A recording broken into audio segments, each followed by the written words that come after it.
Alice's Adventures in Wonderland.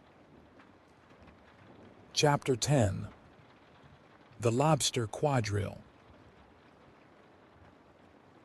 The Mock Turtle sighed deeply and drew the back of one flapper across his eyes. He looked at Alice and tried to speak, but for a minute or two sobs choked his voice. "Same as if he had a bone in his throat," said the Griffon, and it set to work shaking him and punching him in the back. At last the Mock Turtle recovered his voice, and with tears running down his cheeks he went on again.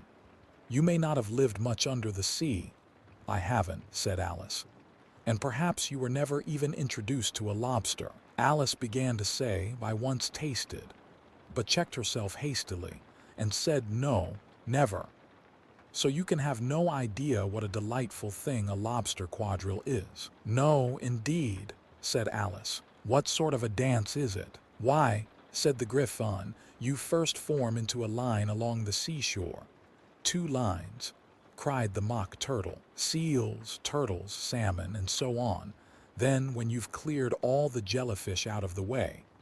"That generally takes some time," interrupted the Griffon. "You advance twice, each with a lobster as a partner," cried the Griffon. "Of course," the Mock Turtle said, "advance twice, set to partners, change lobsters, and retire in same order," continued the Griffon. "Then, you know," the Mock Turtle went on, "you throw the lobsters," shouted the Griffon with a bound into the air, "as far out to sea as you can."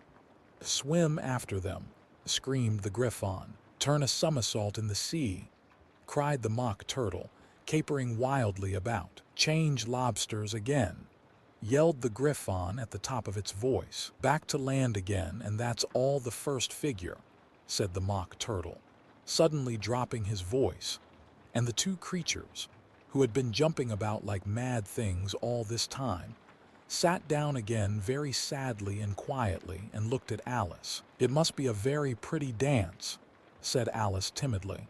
"Would you like to see a little of it?" said the Mock Turtle. "Very much indeed," said Alice. "Come, let's try the first figure," said the Mock Turtle to the Griffon. "We can do without lobsters, you know.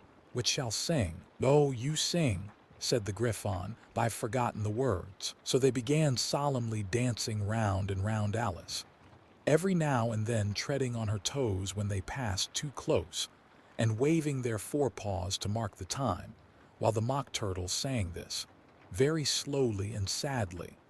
"Will you walk a little faster?" said a whiting to a snail. "There's a porpoise close behind us, and he's treading on my tail. See how eagerly the lobsters and the turtles all advance. They are waiting on the shingle. Will you come and join the dance? Will you, won't you? Will you, won't you, will you join the dance? Will you, won't you? Will you, won't you join the dance?" You can really have no notion how delightful it will be when they take us up and throw us, with the lobsters, out to sea. But the snail replied, too far, and gave a look askance.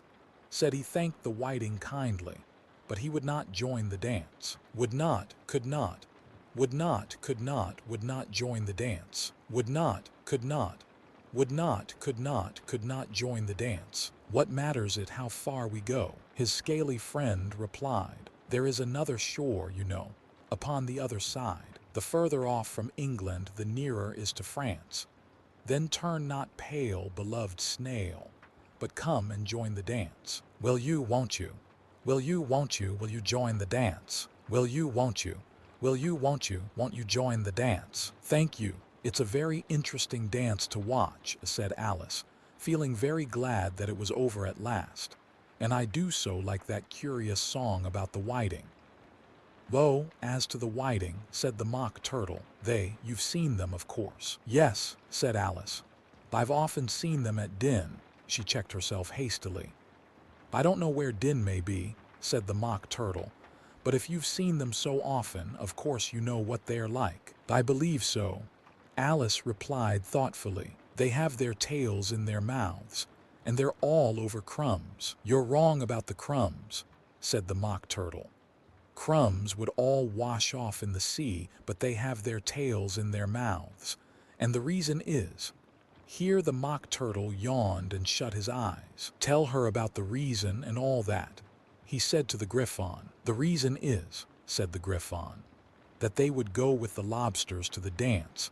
So they got thrown out to sea, so they had to fall a long way. So they got their tails fast in their mouths. So they couldn't get them out again, that's all. Thank you, said Alice. It's very interesting. I never knew so much about a whiting before. I can tell you more than that if you like, said the Griffon. Do you know why it's called a whiting? I never thought about it, said Alice. Why, it does the boots and shoes. The Griffon replied very solemnly. Alice was thoroughly puzzled. Does the boots and shoes? She repeated in a wondering tone. Why, what are your shoes done with? Said the Griffon. I mean, what makes them so shiny? Alice looked down at them and considered a little before she gave her answer. They're done with blacking, I believe. Boots and shoes under the sea. The Griffon went on in a deep voice. Are done with a whiting. Now you know. And what are they made of? Alice asked in a tone of great curiosity. Soles and eels, of course. The Griffon replied rather impatiently.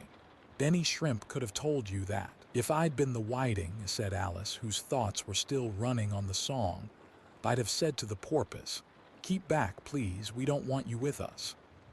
They were obliged to have him with them.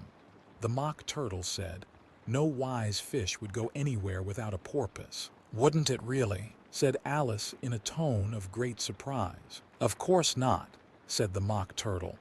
Why, if a fish came to me and told me he was going a journey, I should say with what porpoise. Don't you mean purpose, said Alice. I mean what I say. The Mock Turtle replied in an offended tone, and the Griffon added, come, let's hear some of your adventures. I could tell you my adventures beginning from this morning, said Alice a little timidly. But it's no use going back to yesterday, because I was a different person then. Explain all that, said the Mock Turtle. No, the adventures first, said the Griffon in an impatient tone. Explanations take such a dreadful time. So Alice began telling them her adventures from the time when she first saw the white rabbit. She was a little nervous about it just at first. The two creatures got so close to her, one on each side, and opened their eyes and mouths so very wide. But she gained courage as she went on. Her listeners were perfectly quiet till she got to the part about her repeating, you are old, Father William, to the caterpillar, and the words all coming different. And then the Mock Turtle drew a long breath and said, that's very curious. It's all about as curious as it can be, said the Griffon. It all came different.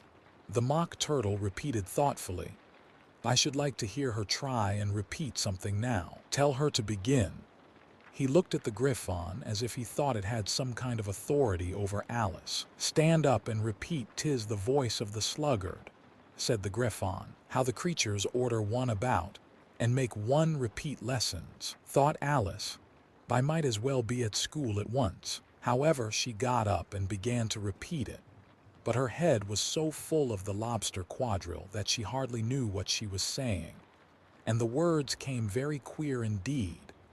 'Tis the voice of the lobster, I heard him declare. You have baked me too brown. I must sugar my hair, as a duck with its eyelids. So he with his nose trims his belt and his buttons and turns out his toes. Later editions continued as follows when the sands are all dry. He is gay as a lark, and will talk in contemptuous tones of the shark. But when the tide rises and sharks are around, his voice has a timid and tremulous sound. That's different from what I used to say when I was a child, said the Griffon. Well, I never heard it before, said the Mock Turtle. But it sounds uncommon nonsense. Alice said nothing. She had sat down with her face in her hands, wondering if anything would ever happen in a natural way again. I should like to have it explained, said the Mock Turtle. She can't explain it, said the Griffon hastily. Go on with the next verse. But about his toes, the Mock Turtle persisted. How could he turn them out with his nose, you know? It's the first position in dancing, Alice said. but was dreadfully puzzled by the whole thing and longed to change the subject. Go on with the next verse, the Griffon repeated impatiently. It begins, I passed by his garden. Alice did not dare to disobey, though she felt sure it would all come wrong, and she went on in a trembling voice. I passed by his garden and marked with one eye how the owl and the panther were sharing a pie. Later editions continued as follows: the panther took pie crust and gravy and meat, while the owl had the dish as its share of the treat. When the pie was all finished, the owl, as a boon, was kindly permitted to pocket the spoon, while the panther received knife and fork with a growl and concluded the banquet. What is the use of repeating all that stuff? The Mock Turtle interrupted. If you don't explain it as you go on, it's by far the most confusing thing I ever heard. Yes, I think you'd better leave off, said the Griffon, and Alice was only too glad to do so. Shall we try another figure of the lobster quadrille? The Griffon went on. Or would you like the Mock Turtle to sing you a song? Oh, a song, please, if the Mock Turtle would be so kind. Alice replied, so eagerly that the Griffon said in a rather offended tone, Bachem, no accounting for tastes. Sing her turtle soup, will you, old fellow? The Mock Turtle sighed deeply and began in a voice sometimes choked with sobs to sing this beautiful soup, so rich and green, waiting in a hot tureen, who for such dainties would not stoop. Soup of the evening, beautiful soup. Soup of the evening, beautiful soup. Bow, beautiful sou, oop. Bow, beautiful sou, oop. Sou, oop of the evening, beautiful, beautiful soup. Beautiful soup, who cares for fish, game, or any other dish, who would not give all else for 2p pennyworth, only of beautiful soup. Pennyworth, only of beautiful soup. Bow, beautiful sou, oop. Bow, beautiful sou, oop. Sou, oop of the evening, beautiful beauty. Fall soup. Chorus again, cried the Griffon, and the Mock Turtle had just begun to repeat it when a cry of the trial's beginning was heard in the distance. Come on, cried the Griffon, and, taking Alice by the hand, it hurried off, without waiting for the end of the song.